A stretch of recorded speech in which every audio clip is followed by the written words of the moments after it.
Exciting, and I should also mention PGI.S is presented by Intel, where the gaming happens. But my guy, what do you expect to see here today? This is the same 16 teams that we saw throughout the weekly finals in their upper bracket, if you want to call it that. Are we going to have early fighting? You wouldn't think so. Nah, as much as teams tend to hot drop, we'll get out of that card, Jayers. That's not gonna give you a life. Nope, get out. As much as teams like to hot drop, I would not expect to see it too much in the weekly survival match. We know, I mean, last week shows how every team needs every single game to try and bring home a win, because it ain't easy for sure. Let's see, Games, can you go over and get Jayers up? Yeah, we'll be fine. Longscut, he tried, but it's as if people have gotten much better. Because I remember in the beginning when people were hot dropping for vehicles, there was like a 99% guarantee that the guy who didn't get the car would get run over. No way! Oh no, well, they could not get in fast enough. They did not spam F. They're in front, Toby, like leading the way as a recon.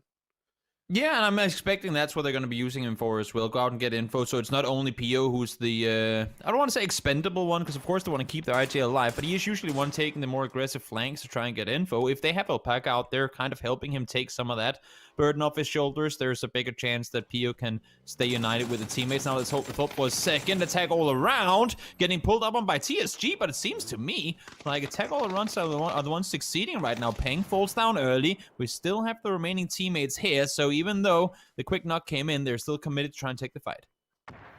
Yeah, TSG now getting wrapped around by Gems. Gems gets a little bit of damage, but continues to move his way down. Didn't like exactly what he saw, and Sia is going to get the knock and the flush onto Svit. So the early knock going in the favor of AAA, but there weren't a lot of reinforcements available for AAA. I don't think they were expecting someone to crash this hard up to the top of Potato Mountain.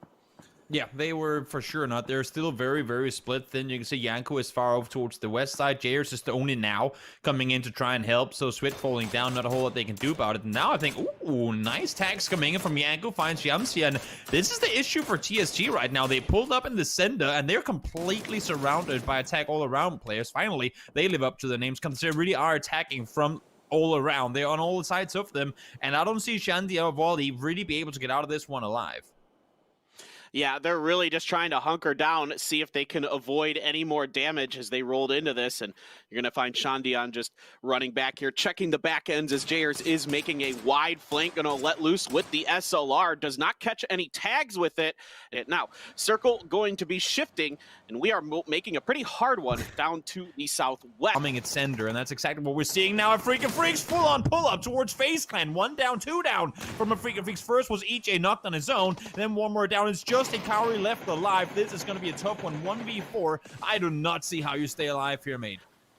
No, I think this is going to be the end of them. That grenade almost finishes Hikari off, taking a bunch of damage. Coming outside is Gustav, throwing it in there. The Molotov going to finish the job.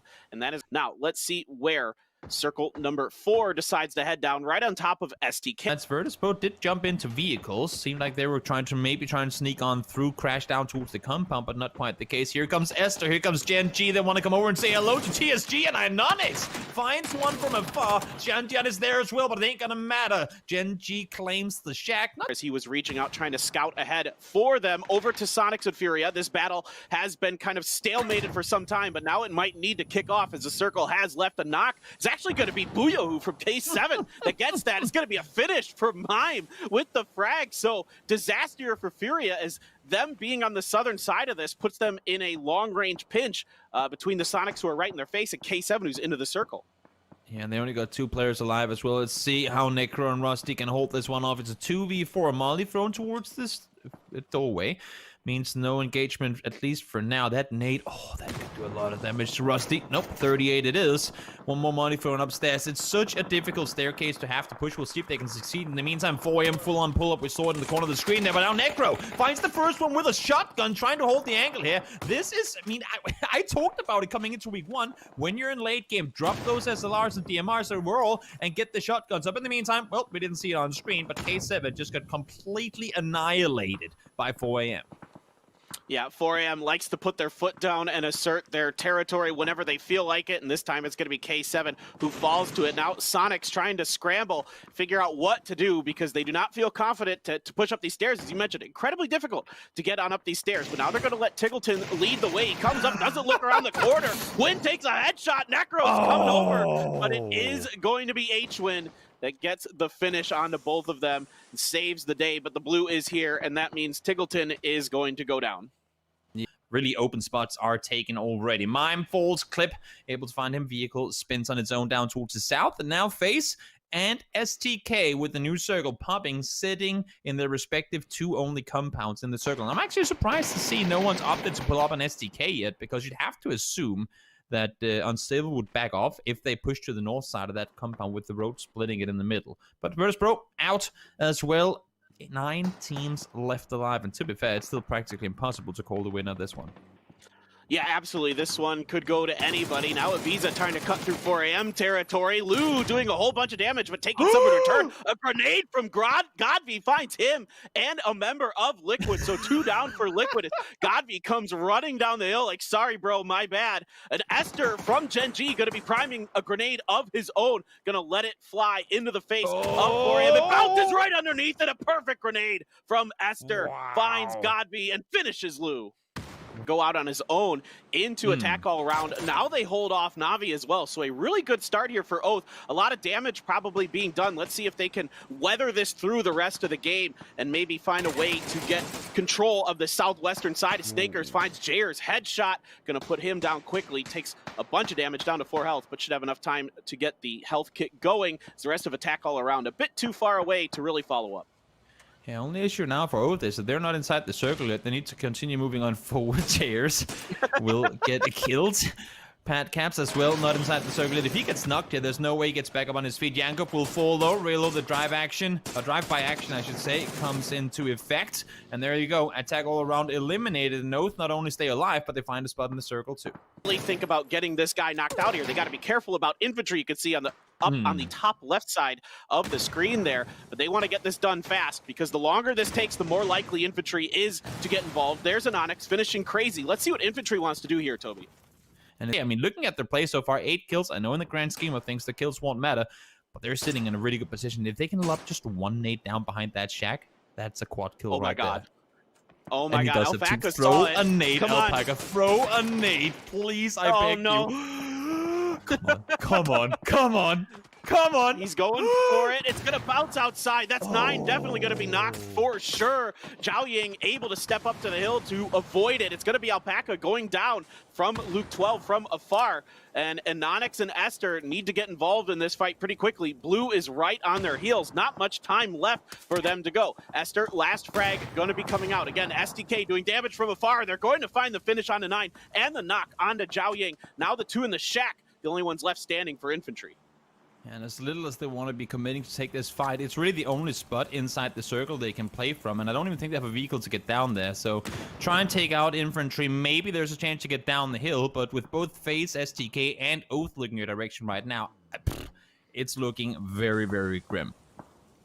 Yeah, you're going to need a heck of a lot of smokes to make that run, and even then, it's going to be dangerous. You can see Anonix has none left in his hand, and he gets shot a bunch. The blue is here as well, just throwing frags in desperation, hanging on the edge of the smoke, trying to get through. Esther is going to fall, and Anonix is going to get Zhao Ying with the explosion from the vehicle. He does get a first aid cough coming out, so somehow, some way, Anonix is able... Nope, okay, take it back. I thought he might be able to get down there, but 8 feet from FaZe is going to be able to finish him off now. And with this circle shift, I don't see how STK doesn't win this game, but of course, we've seen crazier things happen. Right now, though, everyone's eyes are on FaZe Clan. They're the team that has to move the furthest. They will have to send the vehicles. Will they go into the field to the south? Regardless of where they go, I'm 100% sure Oath are going to be shooting all they can in their direction. Here comes 8. He goes towards the shack. Will he get to it? Nope, he's down up to play from behind it. Stay inside the circle on the very edge. Yeah, the grenades are starting to ring out from multiple directions for them, getting them the first two players for FaZe down to about half health. Still outside of the circle, though, is FaZe. So this is going to be a little bit choppy for them to get through as Oath continues to lock down the center spot very well. I think FaZe thought about diving in, but Oath seemed a little too well prepared. And Luke 12 still pouring in the frag grenades, but PackCaps doing a great job here avoiding fatal damage. And he's still going to be up. I don't even think he got caught by that molly, Toby. Nope, the art of playing time is being put into full effect by literally everyone right now.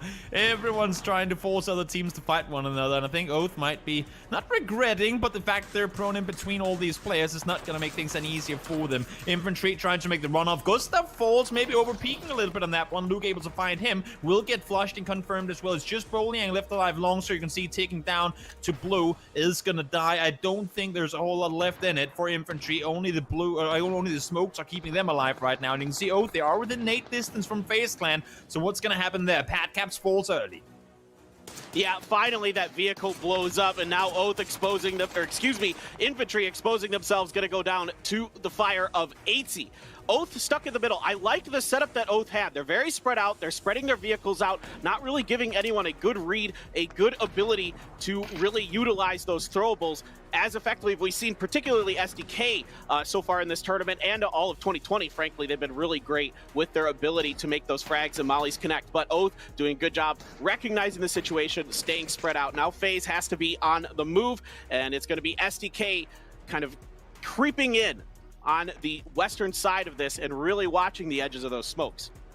Oath have the dot, but they have teams on both sides. Now Relo falls once again. Luke gets handy with the MK. Ence to fall as well. Both teams taking casualties. Uber goes down too. It's just Fuzzface left alive. Luke on the other side. Plenty of damage coming in. It's a 4 versus 1 versus 1. This should have STK written all over it. Fuzzface, they know where he is behind the Haybell, trying to get healed on up. The Blue is on his back. Balefrost in the meantime on the other side, trying to hold off as well. It would require a miracle for any of these two teams to bring this one home. FaZe falls.